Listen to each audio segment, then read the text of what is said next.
মাননীয় স্পিকার, আপনার মাধ্যমে মাননীয় মন্ত্রী মহোদয়ের কাছে আমার প্রশ্ন, এইচএসসি পরীক্ষা চলছে এবং গত ৩-৪ দিন ধরে আবহাওয়ার যে অবস্থা ছিল, বৃষ্টি এবং পুরো শহর, শুধু তো ঢাকা না, ঢাকা চট্টগ্রাম সহ বড় বড় যে শহরগুলো, সে শহরগুলো পানির নিচে তলিয়ে গিয়েছিল।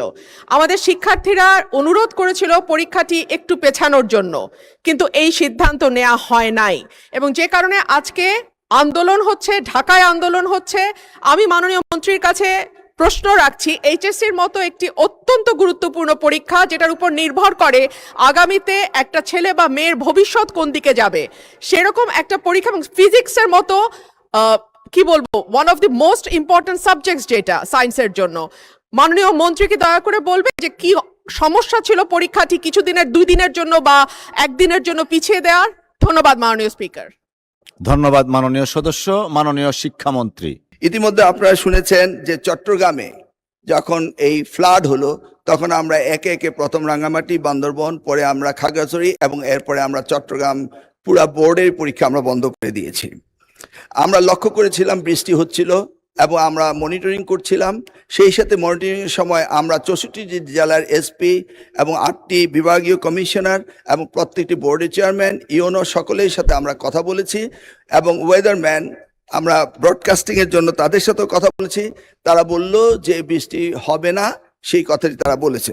বিকেল 5টা পর্যন্ত আমরা বসে থেকে সিদ্ধান্ত নিলাম যে সকলেই বলল যে ওয়েদার ভালো হবে, সেই জন্য আমরা পরীক্ষা রেখেছি।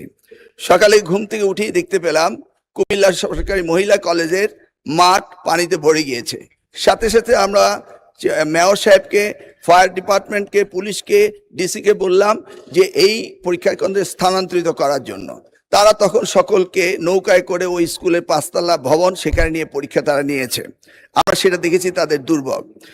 তাছাড়া বাংলাদেশে, সারা বাংলাদেশে আমরা ডিসিদের সাথে কথা বলেছি এবং ইউনিয়নের সাথে, তারা বলেছে যে কোথাও পরীক্ষা কোনো রকম দুর্যোগ ঘটেনি, একটি শুধু কুমিল্লা মহিলা কলেজে ঘটেছে। এবং সেই সাথে ফিজিক্সের প্রশ্ন 6 এবং 7, এই 2টি প্রশ্ন ভুল হয়েছে। মাননীয় স্পিকার, আমরা দায়িত্ব পেয়েছি মাত্র 4 মাস। কোশ্চেন মডারেটর, আগের কোশ্চেন মডারেটর কোশ্চেন করেছিল। আপনি জানেন যে কোশ্চেন মডারেট করতে হলে এই প্রক্রিয়াটি 2 বছর আগে থেকে শুরু করতে হয়। আমরা এসে কোনো কোশ্চেন তৈরি করতে পারিনি। বিগত গভর্নমেন্টের যে মডারেটর ছিল তারা এই কোশ্চেন করেছে। তবুও আমরা তাৎক্ষণিকভাবে ঘোষণা দিয়েছি যে ফিজিক্সের 6 এবং 7 2টি কোশ্চেন ভুল হয়েছে, সেটাকে আমরা ফুল ক্রেডিট দিয়ে দেব, সেটা আমরা বলেছি।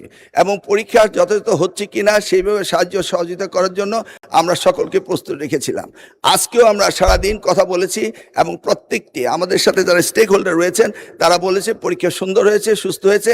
একটি জায়গায় শুধু কুমিল্লা সরকারি মহাবিদ্যালয়ে এই ঘটনাটি ঘটেছে এবং সেখানে পরীক্ষা সুন্দর হয়েছে।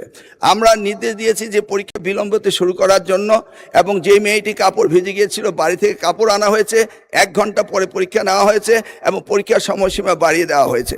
আমি মাননীয় স্পিকার আপনার মাধ্যমে জাতিকে জ্ঞাতার্থে করতে চাই যে পরীক্ষা পদ্ধতিতে আমাদের যে সিস্টেম রয়েছে সেখানে লোকাল যে গভর্নমেন্ট রয়েছেন, ডিসি হতে, ইউনো হতে, পুলিশ হতে, তারা তাৎক্ষণিকভাবে ব্যবস্থা নেবেন যে পরীক্ষা এখানে নেওয়া যাবে কি যাবে না। যদি তারা মনে করেন দুর্যোগ, তারা পরীক্ষা বন্ধও করতে পারেন। আমরা বারবার কথা বলেছেন না স্যার, আমরা ঠিক মতোই নিচ্ছি এবং আপনারা দেখতে পেয়েছেন যে বৃষ্টির পানি কোথায় কোথায় ছিল সেগুলো আমরা সকলেই লক্ষ্য করেছি। কোমলমতি সন্তানদের জন্য আমাদেরও মায়া রয়েছে মাননীয় স্পিকার, সেই জন্য আমরা সবসময় মনিটরিং করি। খবরের কাগজ, নিখাত, নির্ভীক, নিরপেক্ষ।